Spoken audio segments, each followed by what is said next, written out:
Today, I'm here to tell you about making serious mad money using specific investment vehicles.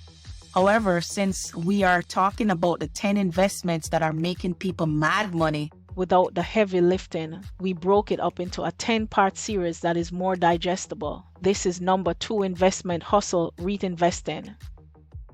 Welcome to the Accidental Guide, better known as TAG, the place where thinkers, creatives, doers, and people with a prosperity mindset come to connect, learn, time travel, share, have fun, and get inspired along the way.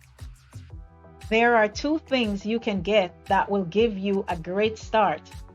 First thing, my $1 million thanks for taking a moment to give this video a like and subscribe, because every time you do it, it supports me to the moon. So big thanks and fist bump to everyone that does it. And the second thing will interest you even more is improving your investment hustle. So let's get into the video. Number 2 investment hustle, REIT Investing. I overheard you while walking by, and I hope you don't mind me jumping in and asking, so what really are REITs, TAG? Well, I really don't mind, Howard, as I was just about to get into that. A REIT is a real estate investment trust company that owns and operates income-producing real estate that is similar to a mutual fund. This allows both small and large investors to gain access to real estate investments.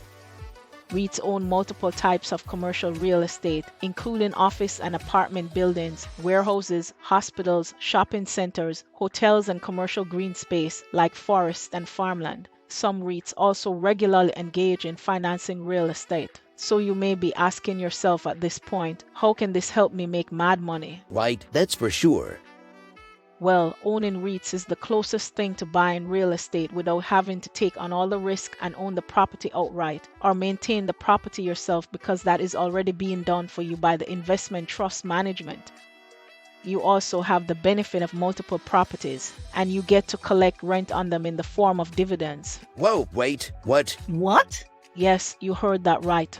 There are 3 main types of REITs. 1, the equity type, that owns and operates income-producing real estate.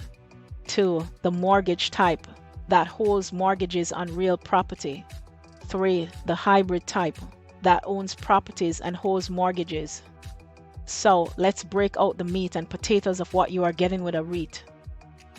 For starters, and this is a key element, you are getting a passive income, offers passive and stable income with above average or high dividend yields and minimum distribution, a liquid and return potential listed on public markets, allowing efficient access in a portfolio context and real-time pricing that historically outperform broader market indices, that is driven by the underlying markets, not the actual equities. And lastly, you gain access to diversified sector and geography by accessing different real estate segments nationwide or worldwide via highly skilled and specialized selection. So for more clarification for me and the folks listening, what type of REIT are available to retail investors? Well, retail investors have many ways to invest in REITs by purchasing a hybrid REIT or investing in several different REITs to build a diversified portfolio.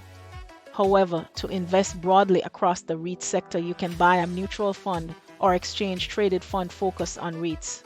Lastly, though this is less popular, you can invest in public non-traded REITs through a financial advisor or a real estate crowdfunding portal similar to Fundrise. But for these last 2 options, ensure to do additional due diligence. However, Fundrise is an established platform that is trusted by many savvy investors, so that is a great place to check to see if it may fit your needs.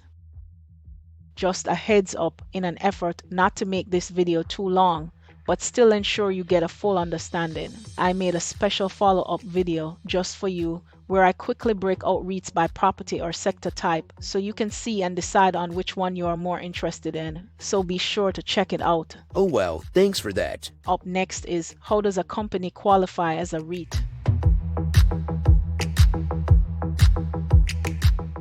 Companies must meet specific criteria to qualify as a REIT, which receive special tax treatment so they don't pay corporate income tax. These qualifications include 1. REITs must pay out at least 90% of their taxable income to shareholders as dividends each year. Many REITs will pay out more than 100% of their taxable income because their cash flow, measured by funds from operation, is often higher than income due to depreciation. 2. An entity that would be taxable as a corporation. A board of directors or trustees must manage them. They must have fully transferable shares, have a minimum of 100 shareholders after its first year as a REIT. 3. Have no more than 50% of its shares held by 5 or fewer people during the last half of its taxable year. 4. They must invest at least 75% of total assets in real estate assets or cash. Get at least 75% of its gross income from real estate related sources, including rents from real property, interest on mortgages, financing real property, and the sales of real estate. 5. A REIT must get at least 95% of its overall gross income from those real estate sources and dividends or interest from any source. In other words, 75% of its gross income must come from real estate, and only 5% can come from sources other than real estate, dividends, and interest income. 6. Have no more than 25% of its assets in non-qualifying securities or stock in a taxable REIT subsidiary. That really got me thinking, Tag. So what are the pros with REIT investing? Well, Howard, REITs has multiple benefits, including they offer diversification from the stock market. REITs don't pay federal corporate income tax, shielding investors from double taxation. They offer attractive total return potential, for example, stock price appreciation plus dividend income. Publicly traded REITs offer greater liquidity compared to owning real estate outright. Public REITs are highly transparent with lower costs compared to buying commercial real estate outright. So what are the cons with REIT investing? Like all investments, there are some pros and cons, and risk involved, and REITs are no different. However, with REITs, the pros outweighs the cons and make it a no-brainer investment choice to ramp up your passive income hustle. REITs drawbacks includes higher tax liabilities because REITs pay non-qualified dividends. Because of that, REITs are often best held in a tax advantage account, such as an IRA.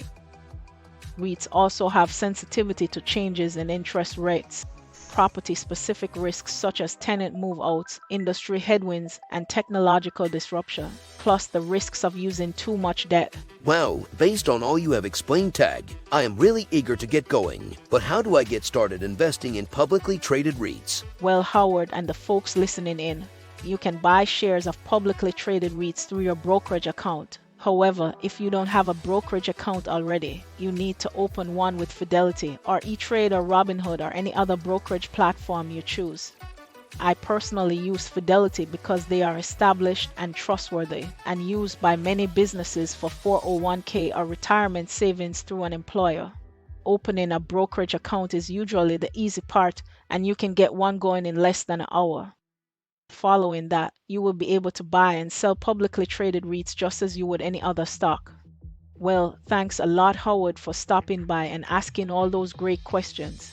I am also looking forward to seeing what comments and questions other taggers have for us after watching this video. Thank you too, Tag. I look forward to your next video. Well, that's all, folks. Let's play tag and pass it on by sharing with your friends and family, because sharing success is where the love is at.